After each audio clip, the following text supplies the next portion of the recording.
Hello and congratulations on getting access to this video course that will show you how to use your web hosting panel, in this case the cPanel, which is what the majority of web hosting companies use. And we're going to show you how to use it to effectively run your website. See, what I've seen over the years is a lot of people tend to forget how powerful cPanel really is. And in doing so, they often go about buying fancy scripts that cost a lot of money and don't realize that they can use cPanel for free to do the exact same thing. So what I'm going to do in this video course is to cover several things that are crucial to running your website. So this is video number 1, the introduction to cPanel. So the premise is this: there are so many cPanel videos out there on YouTube that cover basic features of cPanel. But the problem is that they never really dive into the core of what cPanel really offers. And that is my goal in this video course. So this video course is not only going to show you the features of cPanel that you can use for your website, but also parts of it that can really help you truly take your business, take your website to the next level of success. And it's not just about maintaining your website and having email accounts or things like that, but really taking it to the next step. So here's a quick overview of what we're going to talk about in this video course. This is, of course, video number 1. Video number 2 is how to use the video tutorials feature. Now, because we're not really going to cover the basic features and all of that, I want to point you to this place because that way you can always refer back to it if you need to. And in this particular video, I'm also going to show you how to change the layout and design of the cPanel, because there are different layouts. So some of you might be seeing a certain layout, whereas some of you might be seeing a different layout. And I want you to know that they're all the same. The only difference is usually the icon that is used. So as long as you look at the words are the same. So I want to make sure that I cover that so you don't get lost along the way. And just be aware that it might look slightly different. Video number 3, we're going to talk about how to create and insert data into a MySQL database. A MySQL database is a standard database that pretty much most all PHP scripts or web scripts use. Now, there are videos that show you how to create MySQL databases, but there are not a lot of videos that show you how to actually edit the database, because this can actually come up at a later date where knowing how to do this actually is very, very crucial and a very good thing to know, so that if you do run into problems, you can actually fix them by yourself. Video number 4, we're going to talk about how to use Awstats, which is a statistics program that analyzes and shows you what is happening inside of your website. And we'll talk about how to apply it to your business. Video number 5, we're going to talk about what is Softaculous and how to use it. Some of you might see that you have a software program called Fantastico. If you still do, keep in mind that Fantastico has been no longer supported. It has been replaced by a program called Softaculous. And we'll talk more about that and how it helps you and how it benefits you and how it can help you run your business. Video number 6, we'll talk about how to set up an error and redirect page. The reason why you're going to need to have this set up is over time, you're going to set up pages, you're going to set up posts, you're going to delete those posts and pages. And if Google has indexed that page, for example, and somebody clicks on that page, they're going to see an error page, and guess what? Most likely, you have lost that potential subscriber, potential fan, or even potential buyer. So in that case, you're going to make sure that you want to redirect all of your error pages to your front page or any page that you desire to do. So we'll talk about that in video number 6. Video number 7, we'll talk about how to use File Manager effectively. Believe it or not, you're not going to need to have any fancy FTP programs to upload files like videos, zip files, or any files. So I'm going to show you how to use File Manager so that you can pretty much do everything within cPanel if you understand how to do it right. Then of course, video number 8, we're going to talk about email authentication. This prevents people from abusing your email address. And I'll show you how this works, why you need it, and all of that in that particular video. And of course, last but not least, I'll talk about how to back up and restore your website, which is crucial. There are many different scenarios, many different situations that you need to be aware of to protect yourself. Because guess what? Setting up a website, not having it backed up, not being able to restore it, it's a nightmare. You've spent hours, days, months, even sometimes years or even decades on your website. You want to make sure that you have a backup copy to be able to restore it if you need to do so. And there are other cases as well. For example, let's say you are using a web host and the web host goes bankrupt.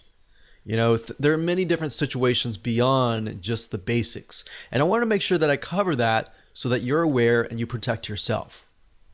So obviously what you need is you're going to need to have cPanel. So that's it. Let's move on to the next video.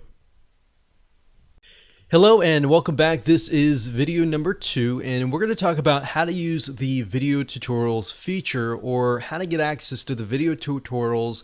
And we'll talk a little bit more about the layout and all that so that we can get on the same page. So not all cPanel users are aware that you can actually get access to the video tutorials. cPanel itself actually offers you a lot of basic tutorials within its website so that you'll get access to understanding, okay, how do I use this feature or how do I use that feature? Because we're not going to be able to cover every single feature in this video course. In fact, what I'm trying to do is cover videos that are really not covered, more in-depth views rather than just how to use cPanel in general. So once you log in, what you need to do is scroll down all the way down to the bottom and click on documentation. And at this page, you will be able to access the video tutorials. And as you can see, there are a variety of different types of documentation, like videos and also written documentation.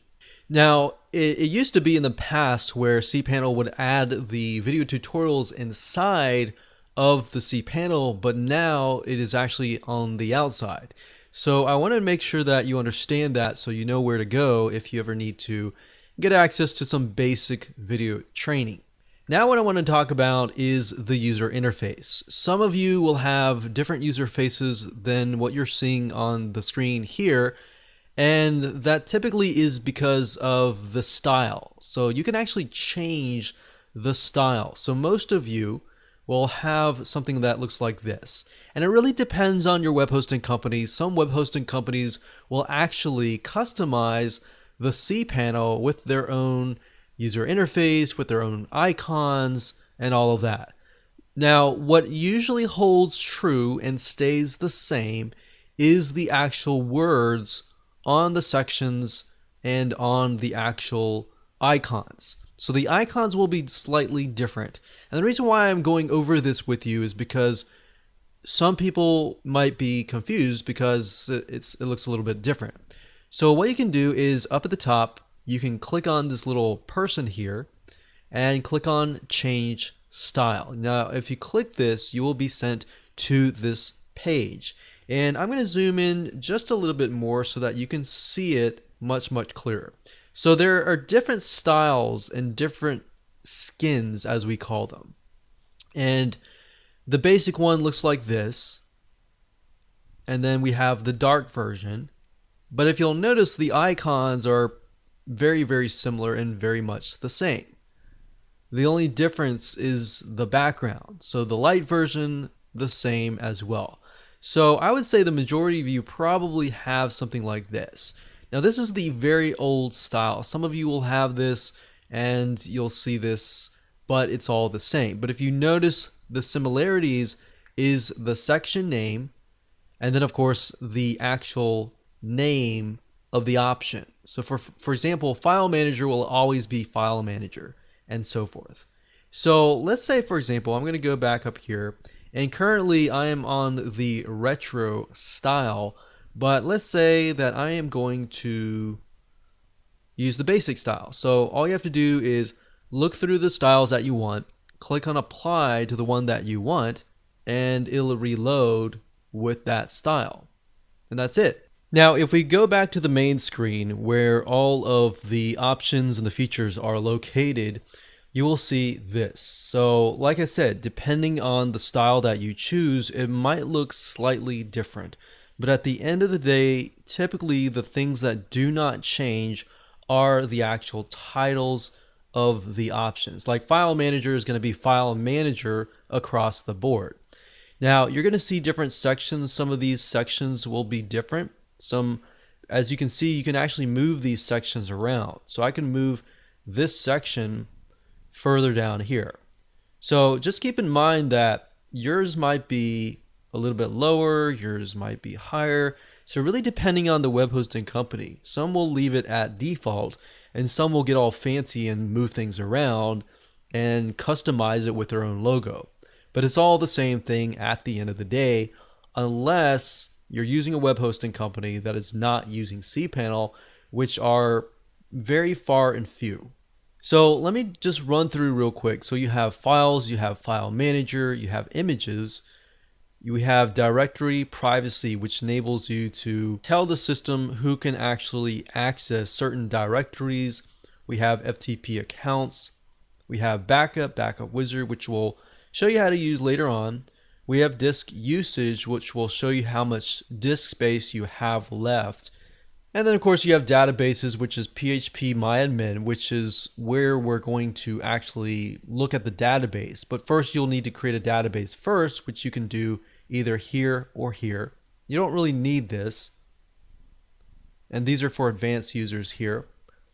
Then you have domain names such as site publisher, add-on domains, subdomains, redirects, and more. We're not really going to cover this, but subdomains, as you know, it's basically adding a keyword .yourdomain.com. So it's going to be a subdomain of the domain. And then of course you have email, which you're going to be able to create email accounts here. You're going to be able to create autoresponders. And in this case, the sense of autoresponder is just going to respond with an email. So you could set up an email address and tell people, hey, email this address and you will be sent an automatic response, an email with a secret code or something. You could do that. You could also forward all email from one email to another email here. We have email authentication, which we'll talk about more later. And we'll have spam assassin, which will enable you to protect your email address from spam.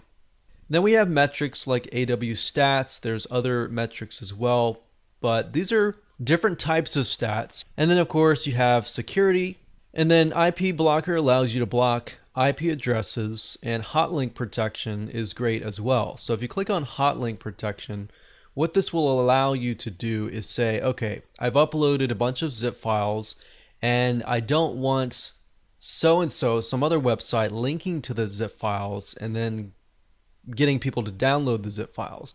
So you can actually prevent other websites from linking to you and basically essentially using up your bandwidth. Then you have software, which the majority of these you will not really use. You will run into Softaculous, which we'll talk about later down the road. And then of course you have advanced options like cron jobs, which you will usually set up whenever you install a web script. And all these other things you won't really use as much. You will use error pages, which we'll show you at a different video as well. Then we've got preferences, which is just change style, change language, and all of that, change your password. And then of course you have Softaculous. Hello and welcome back. This is video number 3, and we're going to talk about how to create a MySQL database. And then we'll talk about, in addition to that, how to insert data into a MySQL database, how to look at a database, and how to understand the basics of it so that if you ever need to do this in the future, you can.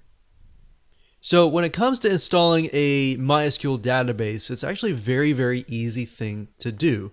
It's simply click, and a few clicks, and you're done. And I'll show you exactly the step-by-step process of doing that. However, that said, how do you go about inserting data into the database if you ever need to do that?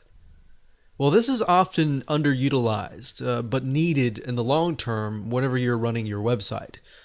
So with that said, let me go ahead and show you how. So to create a MySQL database, it's super easy. Let's start at the top. So make sure that you're logged into your cPanel, and what you want to do is scroll downwards and look for databases.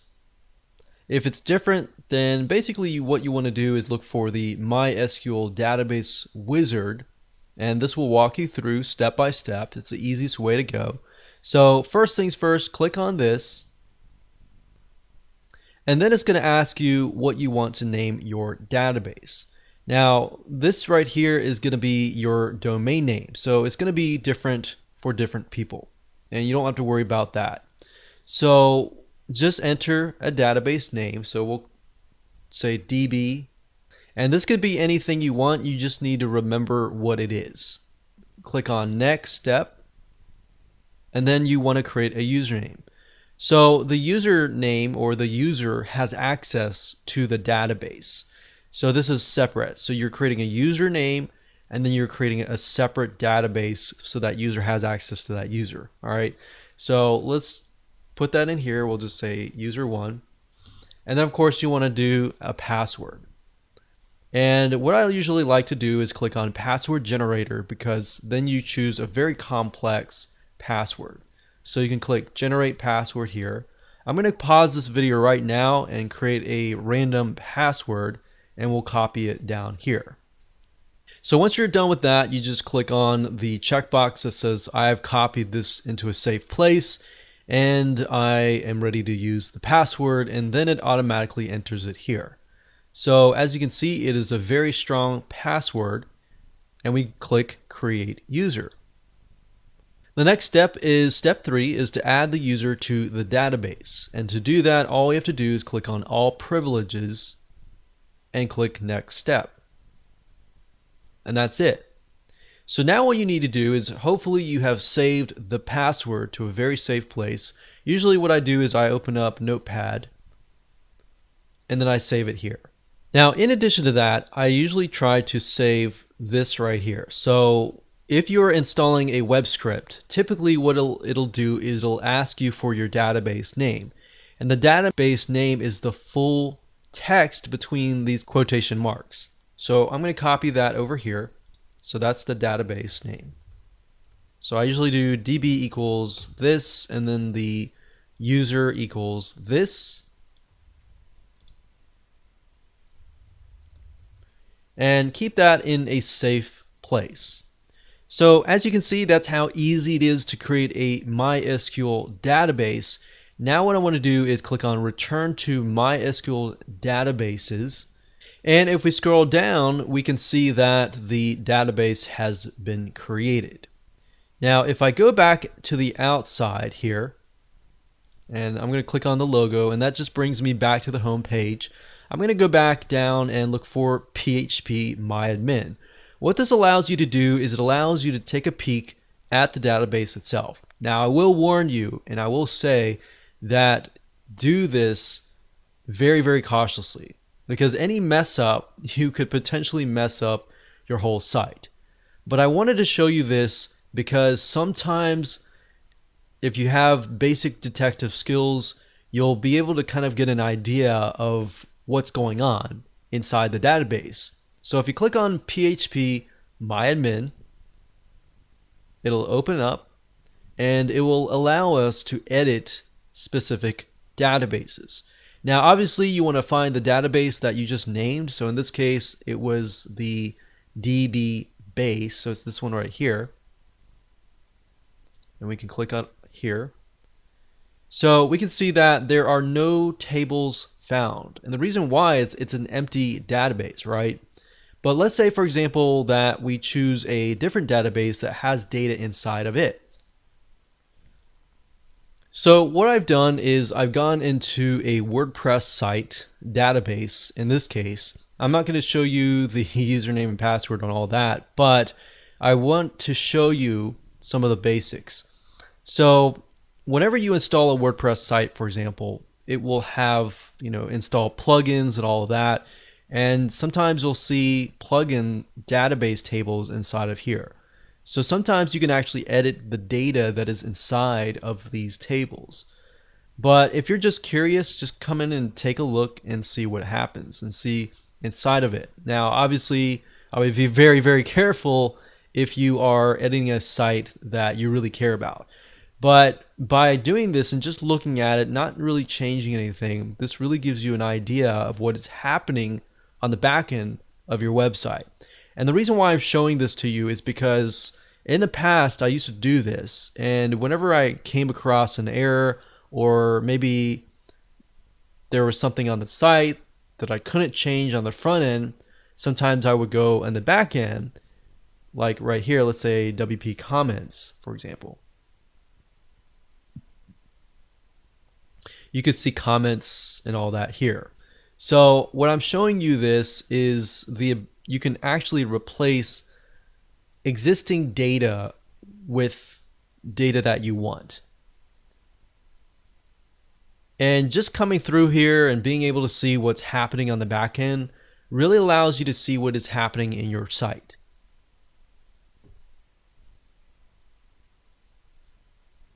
Now, this is very useful just in case you get locked out, especially if you get locked out of your website and you have to change your username and password, but it just won't let you in. So what you could easily do is you could come down here and go under WP users and then just change the password inside here. So that's why I'm showing you this, is because there are potential opportunities in the future if something bad happens that you could potentially come in and get things fixed.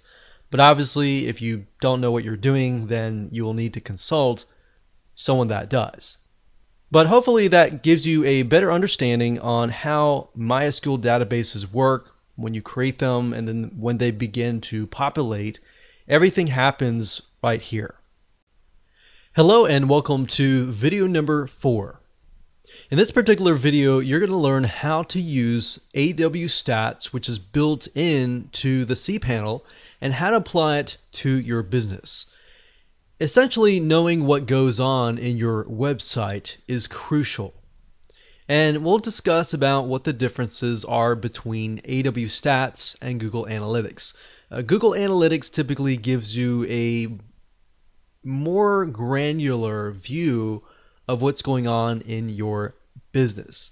But that said, not everybody uses Google Analytics. Not everyone uses it at the right time. So the nice thing about cPanel is your Awstats is always running. And there are specific golden nuggets that it gives you that Google Analytics does not really give you. And we'll dive into that further.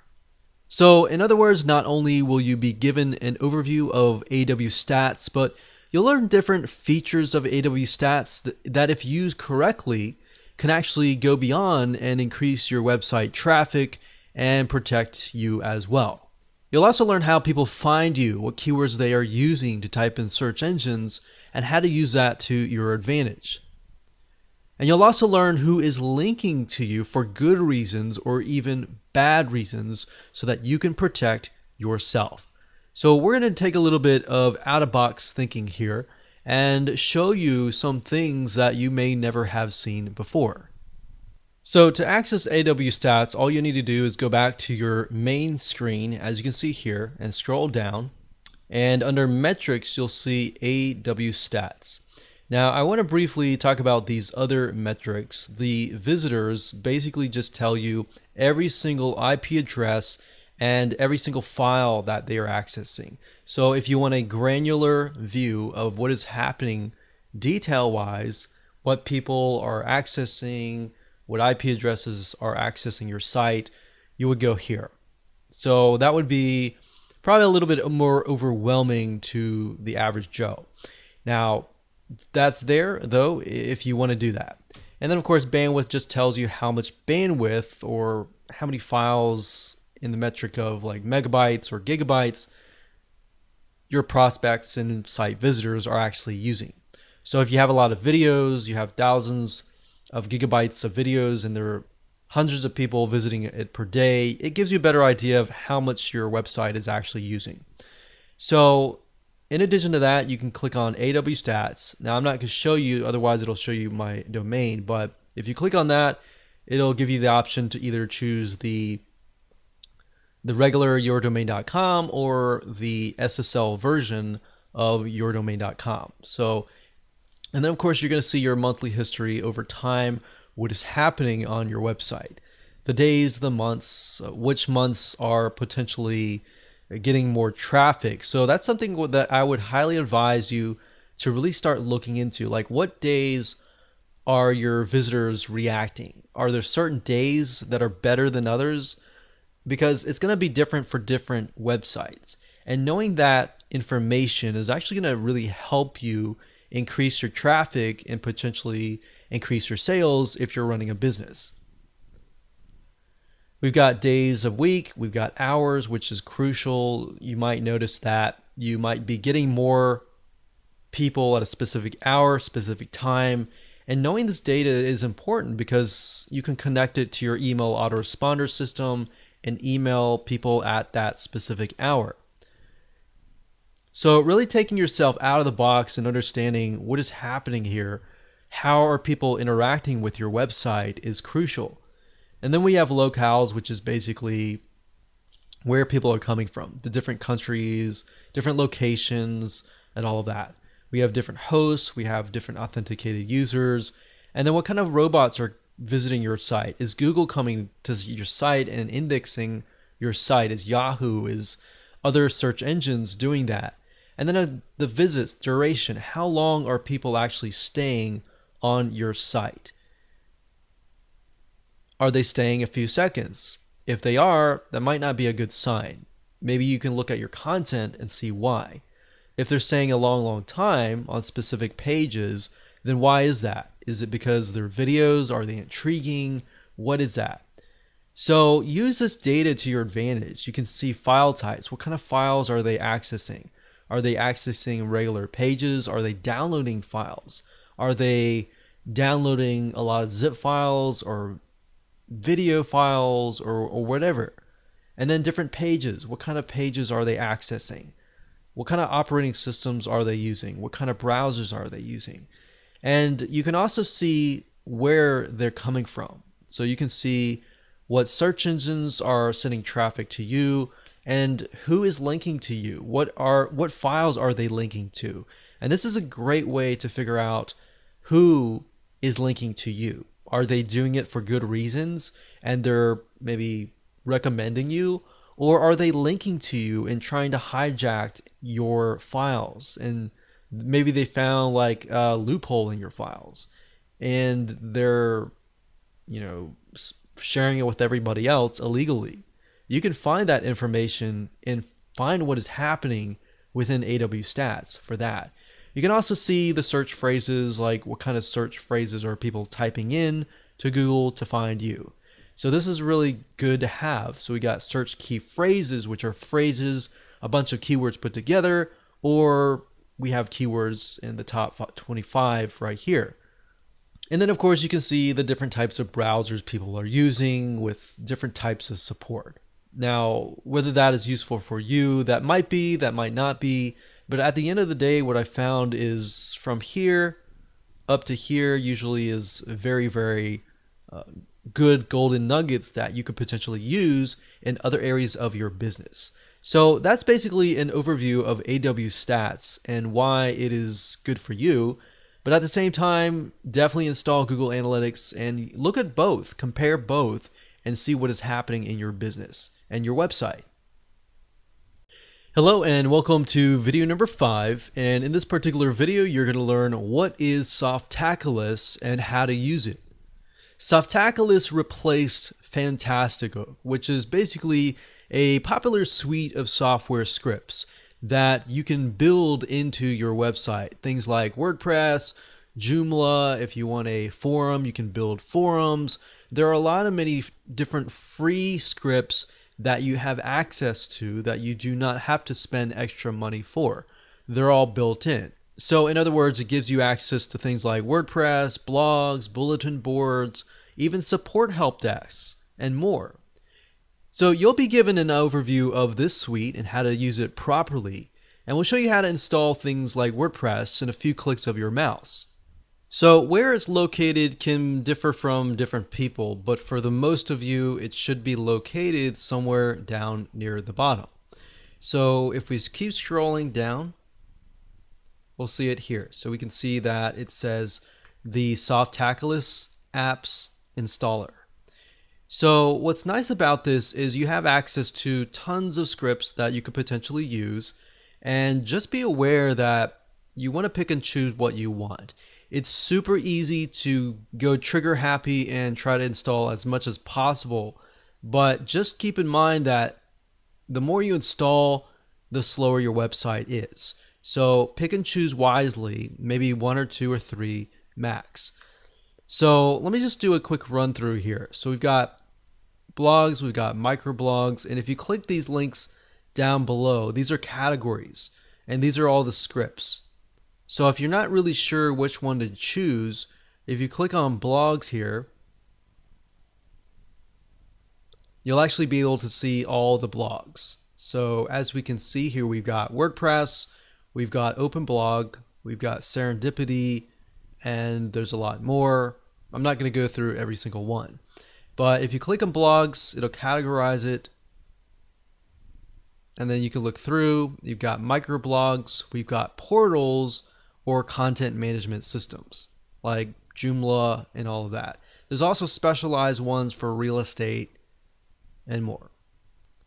We've got forums. So let's say, for example, you want a community. You want to create a community, click forums. We've got PHPBB, we've got SMF, and we've actually tried SMFs. SMF is really good. PHPBB is good. BBPress is also good. And we have image galleries. Now keep in mind, if you're installing something like WordPress, you don't really need all of these. You can actually create all of these within WordPress by using WordPress plugins. And then we have wikis, we have social networking, we have calendars, we have analytics, we have e-commerce. So there are tons and tons of stuff in here, but at the end of the day, the best way to know exactly what to install is to figure out, okay, what is my plan? What is my vision? Does it actually match what I'm trying to do? And then go from there. Now, in this particular video, I'm going to show you how easy it is to install. So I'm going to click on WordPress here. And you're going to see within a few clicks and a few things that we need to enter, we're going to create a WordPress site really, really fast. So all you need to do is simply scroll down and click on Install Now. And then it's going to say Software Setup. So you want to choose your protocol, which if you're using a SSL certificate, you want to use HTTPS // And then if you're not, then use one of these two and then one of these. And then of course you want to choose your domain name. And the reason why this is listed is because if you have a subdomain name, you can actually install it in there. And then of course the directory, if you leave this blank, it's going to install it at yourdomain.com. If you enter a directory, it's going to install it within a directory within yourdomain.com. So if it's WP, for example, it'll be yourdomain.com/WP. So if somebody goes to yourdomain.com, they're not going to see the WordPress site. All right, so hopefully that makes sense. So once you've done that, then what you want to do is enter your admin account, so your admin username and password. Now, I will say by default, it does have you enter admin, but it's highly advised not to use the word admin because most WordPress blogs use that, and it's super easy for people to hack into your site. So make sure you change something that is not admin and not even any words inside of your domain name. So we'll just do something like that. And then of course we got the password. And then of course you'll enter your email. You'll enter your site language, and then you'll choose what you want here. You can always choose a theme later. We'll just select this here. And you can enter the email details that you want it sent to. So you have that information in the future, and you click install, and that's it. So that's how easy it is to literally install the scripts.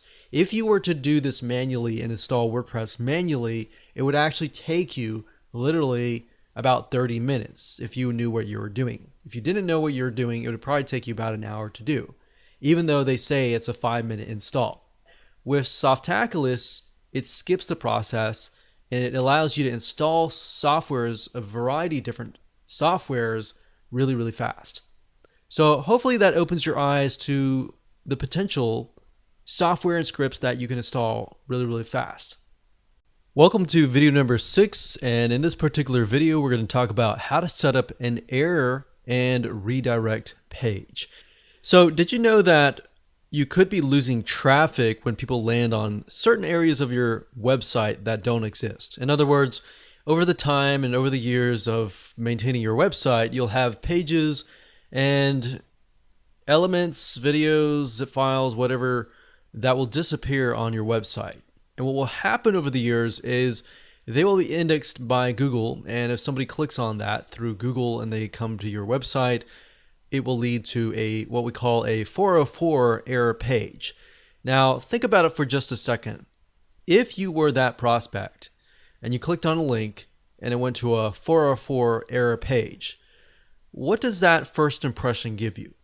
Most likely it gives you the impression that the site is not maintained, or maybe it's not really very professional, right?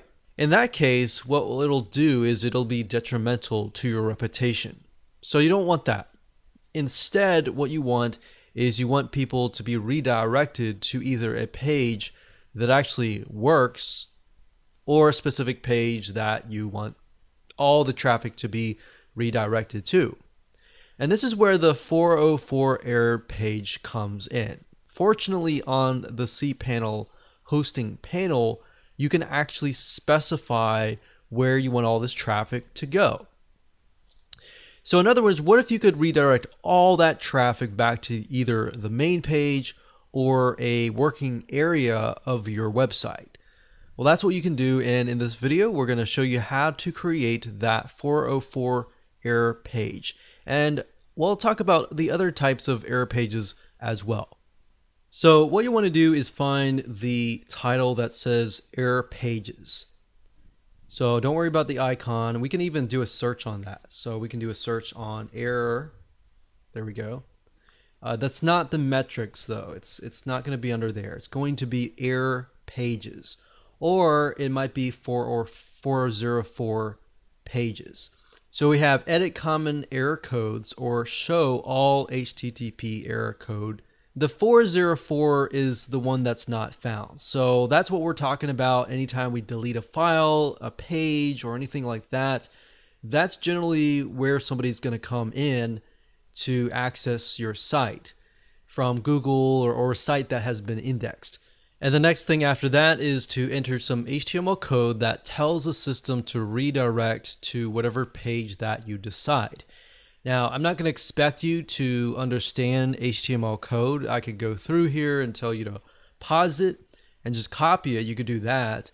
Or you can simply go to google.com and do a search for HTML meta redirect. Get the code and then just enter the code as you can see here. And sometimes you'll have stuff in the body. You can remove that. You can change the title. But basically, it's HTML. There's a head. There's a title, and then there's meta head body. So you can pause the video and just do that or do the other way, but just make sure that when it says meta refresh, content equals 0. 0 means that it'll redirect immediately. If there's like a number in there, it'll wait how many seconds. So if there's number 5 in there, it'll wait 5 seconds before it actually redirects. And then of course, as you can see here, I'm telling it to redirect to google.com. But in your case, it's going to be http://yourdomain.com. And that's what it's going to be. And when you're done, you click on save. And anytime anyone goes to yourdomain.com / some random URL, and instead of going to an error page, they are redirected to your main page or whatever URL that you want to redirect them to. And that's it. This is going to be video number 7, and in this particular video I'm going to show you how to use the file manager effectively. FTP is not the only way to upload your files. You might have heard of FTP software, which is basically a file transfer protocol software that enables you to transfer files. Now, if you're not aware of this and it sounds a little bit complex, then don't worry about that. That's the whole goal of this particular video. In fact, cPanel's file manager not only allows you to upload your files, everything from zip files and all of that, but you can also delete files. You can create directories, you can create and extract zip files, you can even edit files within this program, and so much more. So by showing you this, I think this will simplify your life a little bit. And this is great in addition to that, especially if you need to install web scripts like PHP scripts. And best of all, you can do it without any fancy software like we talked about earlier, the FTP software, and you can do it on any computer that has access to the internet. So let me go ahead and jump right in and show you how it works. So you should see the file manager at the very top. The icon might be different, like I said earlier, but the file manager name will be the same. So click on that. It's going to open up a separate window. And I will warn you, you have to be very, very careful when you move your mouse, because you could potentially move a file, a folder into the wrong folder or what have you. So just keep that in mind. Be very, very careful while you're in here. So right now I'm in a website, and you're going to see all these different folders here. The key to remember is that some of you will see public_HTML, and some of you might see HTTP docs. Now, if you're unsure about where the file should be located, you'll need to contact your web hosts, because some web host companies will put it in a certain directory. But for the majority of you, it should say public_HTML. So this should be the magic folder that holds all the files that show up on your website. All of the rest of the folders here may pertain to your email system, to files that are related to other than what people actually see. So we're going to click this here. And right off the bat, you see a bunch of WP-, which basically tells you there's WordPress site inside here. But if we scroll down here, I want to show you there are a number of things that we can do. So inside this folder, we can create a new folder. So if we want to do that, we can click Folder, and we can type the new folder. So create new folder. And what we could do in this folder is we could double click it just like you would on a PC or a Mac computer where we're creating folders. So same thing. But in this case, we can upload files, so we can click on upload, and you can drag and drop files into here, or you can simply click select file and upload files via there. So in this case, I can select an image, click open, and that'll upload the image.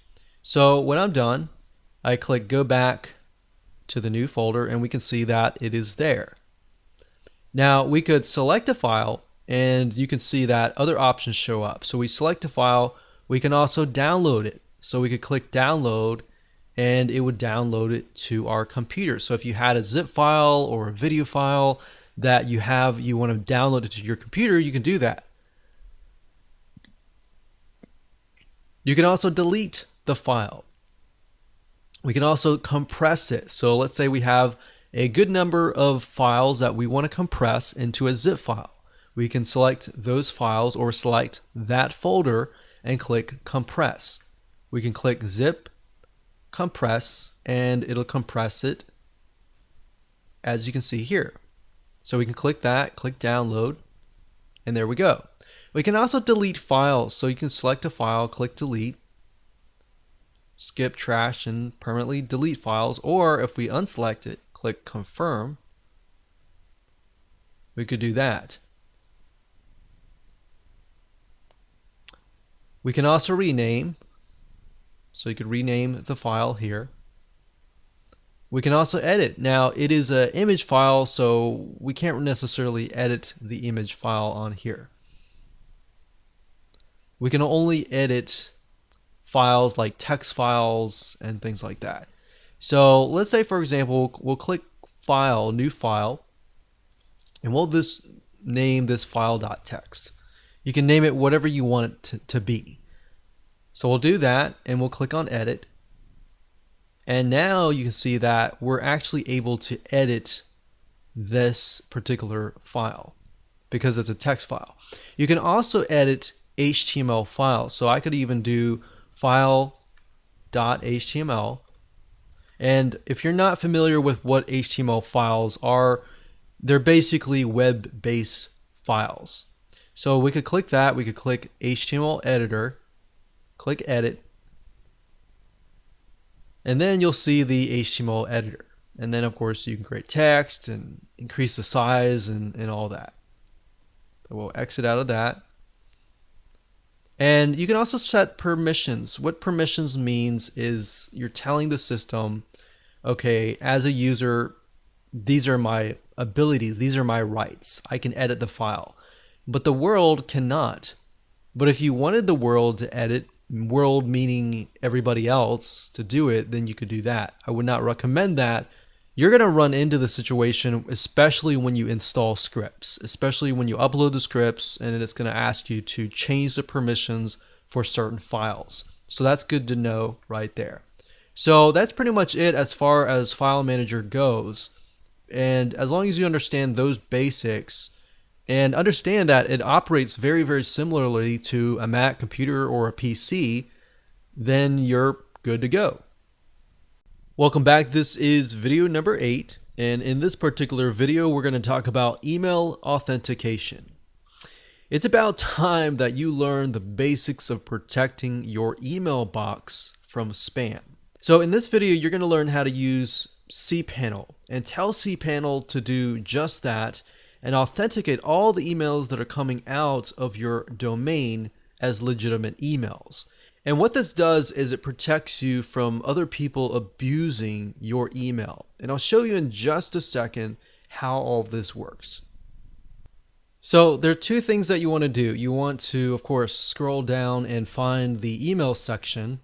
But after that, you're going to want to do two things. And the first thing you want to do is Spam Assassin, which will basically protect you from spam, which will open that up in a new window.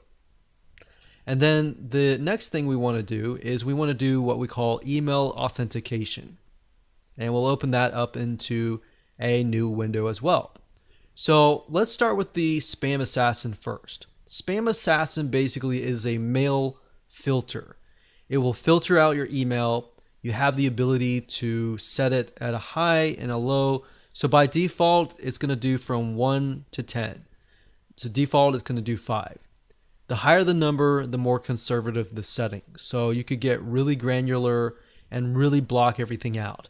But I would caution you at that same point because at the end of the day, some of the good emails might be triggered as spam. And I've seen that over the years. Now you have the option to auto delete spam. Personally, I would not do that because, like I said, if it is good email that is triggered as spam, it will auto delete. You'll never get it. And if you rely on your email and your website and your business and all that to make money, then that's not a good thing. So usually I leave it at 5, and you can click configure to configure it further. And the only reason why you would actually need to do this is if you happen to be getting bombarded with spam from a specific person. You can enter that information here, or if you have, a whitelist from a certain domain, you can do that as well. But typically, the first step is all you really need. So now let's talk about email authentication. So let me read this to you so you understand what it's about. Email authentication helps prevent spam. How? Well, basically, what a lot of spammers do is they will hijack your domain, or they'll email from your domain, or they'll pretend to do so. So what this does is it prevents spammers from forging emails that claim to be your domain. And you want to protect your domain as much as possible, because if you end up on a blacklist, that can be potentially very, very harmful for your email deliverability. Meaning if you're emailing from that email, when the ISPs like Gmail, all these other internet service providers or email service providers see your email, they'll put it straight to the spam box. And you don't want that, right? So you want to protect as much as possible. So best to do that by clicking enable for the DKIM. And then you can enable the SPF here. So doing those two items will help you greatly as far as protecting your email and for protecting your email as far as the reputation goes in relation to the email service providers and to keep your domain whitelisted.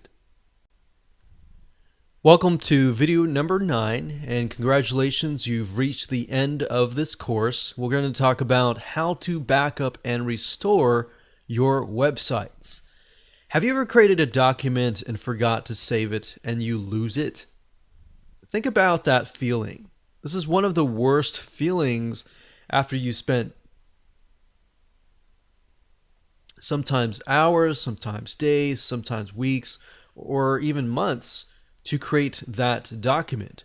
Well, the same goes for your website. In fact, websites are even worse because sometimes you spend months, years, or even half a decade or more maintaining your website and building it up.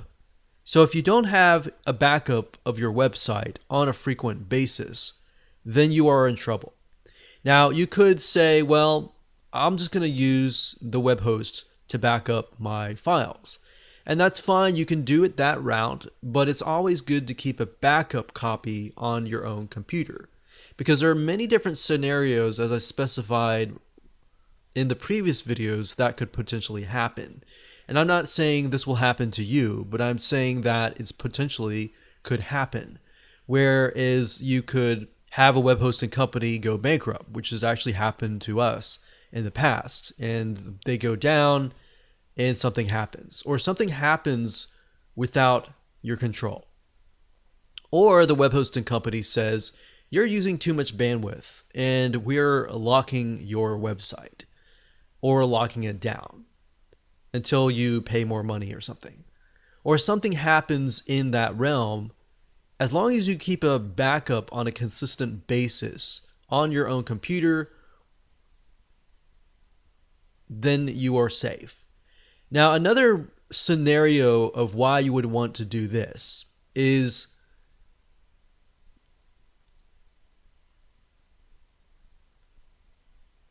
if you wanted to back it up and then move it to a different host. You could do this as well. So let's jump right in and let me show you how it all works. So there are two different options to backup. There's a backup and there's a backup wizard. And let me explain the differences between the two. So let's just go ahead and open these two windows up. So the first thing is backup, and this is what you see here. And what this allows you to do is it allows you to download a backup onto your computer. So rather than backing it up and storing it on your server, which yes, you could download it from there, you're downloading it straight from the server to your computer. So what you would do is simply click on download a full website backup. I'm not going to do it now because this website is big, but if you click that, it'll automatically download right away. You also have the opportunity to download just the home directory. So what this enables you to do is split things up. So let's say instead of downloading the whole thing, you're just telling the system, oh, I just want to download what's inside the home directory. I don't want to download the emails or everything else, the MySQL databases and all that. Now, you can also download the MySQL databases separately. Let's say that you already have everything. You just want the database. Well, that gives you the option to do that. So we could go here and click here, and it'll automatically download just the MySQL database. or just the email forwarders. So that's what backup is all about. Downloading it straight from the server to your computer via a zip file. Now, Backup Wizard, on the other hand, allows you can either do a partial backup right here, but if you do a full backup, you can specify the backup destination, which this will basically back it up and store it on your server in a specified destination. And of course, you can enter your email address if you want it to notify you when it is complete. Now, I like to do this because it stores it on the server, but when it's done, it gives you the option to actually download it to your computer as well. So you could have the option to have it on your computer and to have it on the server just in case anything were to happen. Now, in a different scenario where you would have maybe move to a different host, you can easily ask the other host to log into your cPanel and transfer your site to their server. You could either do that or you could do it yourself. I like to keep backups myself at all times. And even though they offer those services at your convenience, you never know what will happen with the web hosting company. And you never know what situation you might be in. So always keep a backup. Try to do backups at least once a week or once a month at minimum.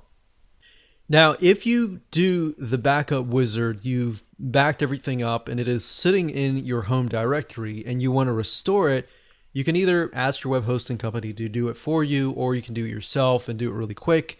You can simply click on restore and you can select the type that you want. So we'll do home directory. And the final step is to either choose the restore your backup, upload the file here and restore it from here. Or if it is sitting on your server, you can also ask your web hosting company and say, hey, I've got a backup sitting in the home directory, and if you would please restore it. And they can do that for you. That's typically better because a lot of times web hosting companies, they'll back it up once a week or whatever. But if you have your own backup, maybe you did it right before you made a big change, then you can do it based on your own change. So before you do that major change, you've backed it up and you can do it from there. Otherwise, you'll have to rely on whatever the web hosting company has backed up for you.